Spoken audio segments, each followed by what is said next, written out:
Сургуулаа төгссөнгээ тэмдэглэлийн шагналтанд 3 найз хамтдаа гартал муухай үнэртэй учир битүүлэг доороо өөрийн гэсэн хөлтэй загаснуудтай таарна. 3 найз хамтдаа амжилттайгаар ханаж шахаад устгаж аваад хайдагч маргааш нь бүр хэд дахин их хөлтэй аимшигт загаснууд дэлхийг эзлэн гүйнэ. Галзуу аним сууралдаа тавтай морил өнөөдөр би та бүхэнд GYO Tokyo Fish Attack гэдэг нэртэй сони анимдэр товч тайлбар болон өөрийн сэтгэл дүгнэлтэд үлдээе. Бас бид нэр 100,000 subscriber хүрэхэд нэлээд ойрхон байгаа учраас яг одоо subscribe болон лайка дараарай. Баярлалаа.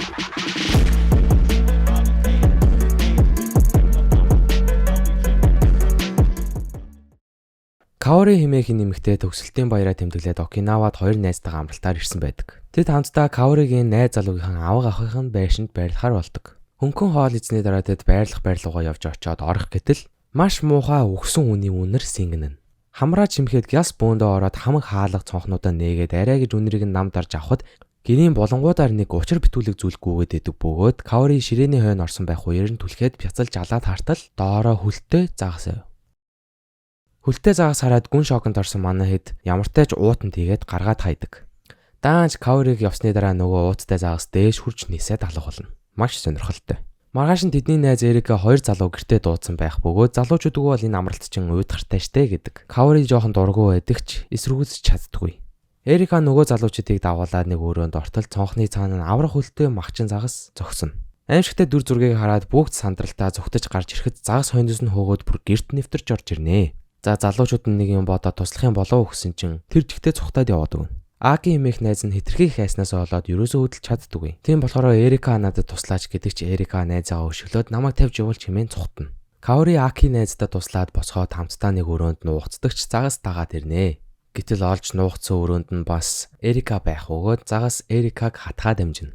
Энэ божигнаан дунд Kaori загсыг цонх руу дагуулж татаад болцснаар гадагш гарган алдаг. Юу болоод байгаа учрыг ойлгохоор Kaori балкон дээр гарan эргэн тойрноо ажиглалтал бөөн хөлтэй загаснууд замаар гүйлдэн явна. Тэдний талаар мэдээ телевизээр гараад Kaori-гийн найз залуу Тадаши юу усныг асуугаа залгатал харамсалтай нуцаар ярьж байх үеэрээ замын төвжрээнд ноцтой асуудалд орж утас тасарна. Гэнэт утсан тасраад ямар ч хариу үлдээгүй болохоор Kaori-ийн найз залуудаа санаа зовж түүн рүүгээ буцаж Токио руу бошоохоо явахаар болно. Гэвч яг явах мөчтөн Аки намайг энд битээ үлдээлтэй. Эрика намайг өшгөлсөн штэ гэдэг чи Kaori найз залуудаараа очих хэрэгтэй. Ямар нэг юм болсон байна гэд яваад өгнө. Зүгээр хамт явчих болтгоо бах та гэж би үзэж явахдаа бодсон. Амар сонирн байгааз. Kaori онгоцон суугаад түүний хажууд нэгэн зураглаач болж буй асуудлууд дээр мэдээлэл бэлтэж байна. Манай хоёр танилцаа Токио руу ирэх мөчөд цонхоор харахад Токиод ч мөн адил маш том үүмэн самуун тэгсэн байдалтай харагдана. Онгоц мэдээж ийм амар үүмэн самуунд аятайхан зогсож чадалгүй. Томоохоо осолд орохч зураглаач болон Kaori хоёр хамтдаа аюулгүй бууч чадна.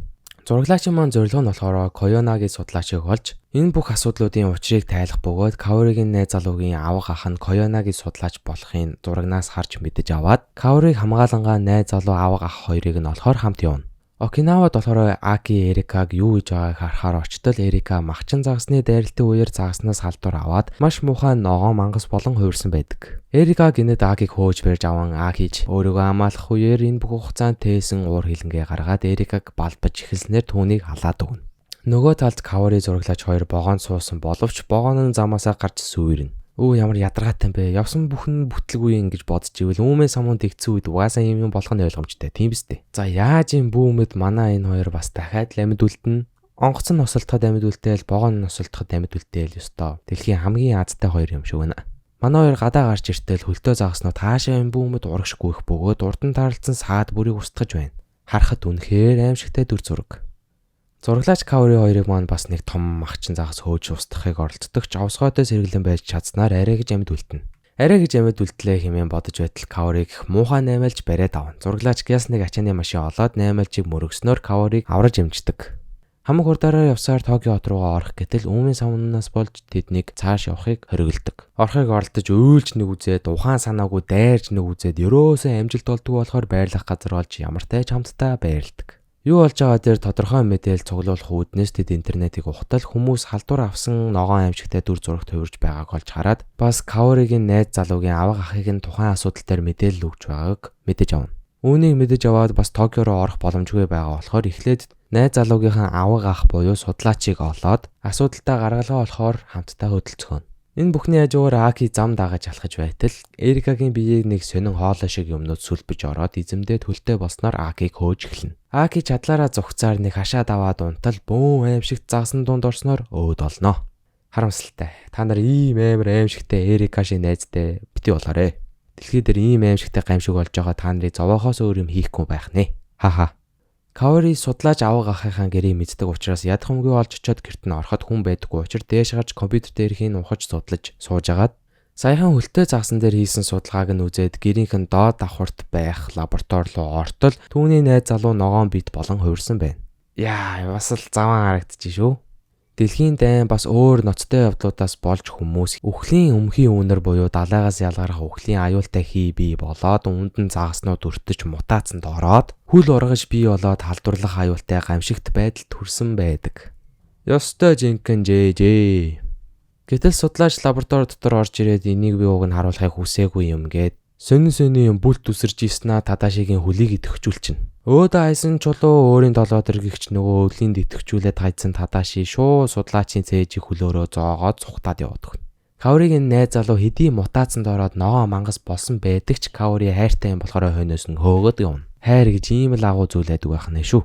Зурлаач болохоор цээж рүүгээ сүлбүүлсэн судлаачийн сүүлийн хүслийг нь биелүүлж агуулхад нь оруулж өгөөд олсон мэдээлэл бичлэгээ интернетэд цацдаг. Зурлаач бүх мэдээлэлээ нийтлсэний дараагаар Каорид туслахаар очдогч. Бусад мутацанд орсон мангаснууд, загаснууд, амьтад, хүн гэд бүгд Тадаши руу дайраад алдаг. Найз залуугаа өөхөхийг харсан Каори ямар ч амьдрах хүсэлгүй өөрийн зорилгогүй болдогч. Зурлаач түүнийг амьд үлдэх хэрэгтэй гэж ятгаад авар хонгоц руу жижиг зэвээр явуулна. Яагаад зураглаач маань хамт яваагүй вэ гэвэл энэ бүх үйл явдлын үеэр хатгуулж халдвар авсан байх бөгөөд ганцаар үлдэж манай хоёр салах ёсыг гүйцэтгэнэ.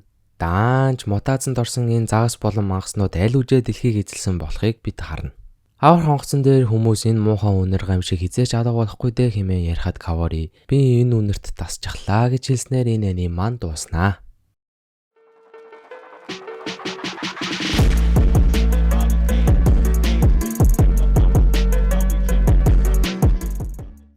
За галзуу аним сурлаараа би өнөөдөр Tokyo Fish Attack-ыг ярьж өглөө. Галзуу гажим үзээр байгаа сүултээ муухай юм харахад тоохооч болсон байна. Аимшигтай байгааз. Та нар ингээд аимшиг кино үзээр агаад айхаа болж ийсэн үү? Яг тэрнтэй адилхан би яг ийм гаж галзуу юм үзээр агаа сүултээ бүр гаж галзууч санагдахаа болчихдох үү? Ийм амар харахаг үзэж болно гэж хэн мэдэх вэ? За тэгээ миний бодлоор аним нь жоохон утга учир агуулгын хүрээнд мяа санагдлаа зав. Жоохон бүтэхгүй гэх юм уу да. Ийм юм бэцмэцнээс болоод мутацанд орсноо хөлмөл ургаж мургаад нэг юм механик роботон хөл байгаад байгаа байхгүй гол нь. Тэр нь л миний бодлыг бүр ингээд дэлбэлж чадчихна. Яаж бас яг яагаад гэдэг нь амар тодорхой бос байгаа байхгүй юу? Би бас Uzumaki дээр бичлэг хийжсэн. Тэгээд Uzumaki-гийн зохиолч Ito Junji байгаа зү. Тэрний маань бас нэг бүтээл байсан юм байлаа. Энэ болохоор манга нь бас байсан, анимаас ол хэд дахин илүү санагдсан. Ер нь Ito Junji-гийн зохиолуудыг аним болохоор дандаа фейлддэг юм шиг байгаа. Үнэхээр гайхалтай бүтээлүүд тооцогддог заа юу. Угаасаа дааж аним болгож чаддаг. Эсвэл зүгээр юм үнэхээр мангагаараа л үлдэх хэрэгтэй зохиолууд юм шиг байгаа. Бас чихнээсээ амьдрал дээр ийм аимшигтай гамшиг болвол та нар амьд үлдэж чадах уу? Би өөрөө муухан үнэрт үнэхээр дургу болохоор бүтэн өдөр ийм загасны өгсөн үнэрт тэсэж чадахгүй болохоор тэр дороо жижиг болох хаа. Зомби энтертэй харьцуулбал юу юугүй хүмүүс рүү дайраад байдаг уу санагдсан болохоор гэхдээ бас амьд үлэх боломжтой ч юм шиг. За ямар тааш сүртэй гоё энийг бол байсангүй хэрвээ үзэхүү яах вэ хэр гоё юм гэж бодож ивэл нээх гоё биш. Хэрвээ үнэхээр их илүү цаг хийх юмгүй байвал үзээд үзээрэй л гэж хэлээ да. Өөр ч юмгүй те. Та нар сэнэсэхэ юу вэ? Би нэг 100 мянган subscribe хүрчгээл хичээгээд байгаа. Та нар тэгээд лайк болон subscribe дараад өгөөрэй. Өнөөдрийн бичлэгээр хамтайсан бүх хүмүүстээ маш их баярлалаа. Лайк болон subscribe заавал дараарай. 100k sub хүрэхийн төлөө альваа залуусаа. Хамтран ажиллах байгууллагуудаа үл ийшээ холбогдоорой. За тийм үнэхээр бичлэгийг маань үзгээд дуусгацсан те энэ хүртэл үрж ирсэн гэдгээ батлаад комент доор та нар Супермен гэж бичээрэй. Хөөе бас үзчих богинохон гоё аним байвал доор санал бичиж үлдээгээрэй. Богинохон шүү урт юм үзгүй. За дараагийнхаа бичлэгээр уулзтал түр баяртай guys.